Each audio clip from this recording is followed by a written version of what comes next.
देखिए भाई 11th class के जो बच्चे हैं इस वक्त वो ज़्यादा परेशान हैं कि भाई हमारा 11th तो बीत गया, लेकिन अभी भी समय है, चाहें तो आप कर सकते हैं।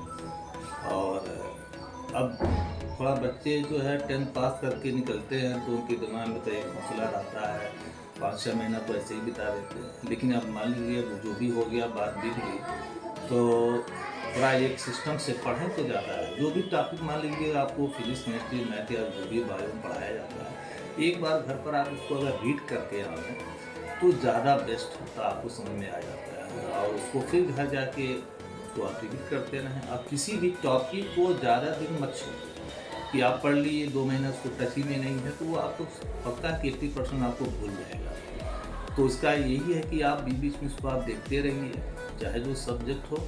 जब आप टच में बने रहेंगे तो वो हमेशा के लिए वो रिजर्व रहेगा।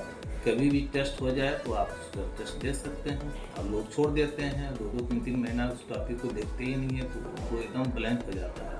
अब है कि भाई कंपटीशन है, आपका बोर्ड है, दोनों आपको तैयारी करनी है। तो बोर्ड के लिए आपको डिटेल जो भी मान लीजिए फिजिक्स और मैथ में डेरिवेशन है तो वो आपको करिए ही। और कंपटीशन में ये होता है कि भाई 60 कट क्वेश्चन होते हैं, तो पहले तो आपको डिटेल पढ़ना चाहिए। ये नहीं कि आप शुरू में ही लगें आप हाई फाई क्वेश्चन लगाने लगें और आपको आइडिया कुछ ही नहीं है। तो डिटेल पढ़ें तो बोर्ड में भी अब अच्छे मार्क्स आपके आ सकें। और जो रह गया जो जेईई मेंस है, नीट है, इसमें तो मान के चलिए कि 20% क्वेश्चन तो आपके एकदम रटे रटाए रहते हैं। जैसे आप पढ़ेंगे उसको टिक मार सकते हैं, लेकिन कौन बच्चा मार सकता है जिसकी बहुत ज़्यादा प्रैक्टिस होती है। अब हर क्वेश्चन आप टच करके सॉल्व करके अब लगाएंगे तो आपका वो टाइम माइनस हो जाएगा। तो बाकी जो क्वेश्चन बचे उसमें टाइम लगेगा, तो वो बच्चा वही कर पाएगा जो अच्छी खासी जिसकी प्रैक्टिस होती है। जैसे मैथ ही में है, 20% क्वेश्चन तो आप पढ़ के देते हैं कि फ़ौरन आप उसको टिक मारेंगे, सॉल्व करने की जरूरत ही नहीं है। जिसकी प्रैक्टिस रहेगी वही हो पाएगा। अब रह गया बोर्ड की, भाई बोर्ड में भी खास तौर से जेईई मेंस में तो आप जानिए रहे 75% मार्क्स होना चाहिए, नहीं तो आपको सिलेक्शन ही नहीं होगा। आ भी जाएंगे तो एडमिशन नहीं होगा।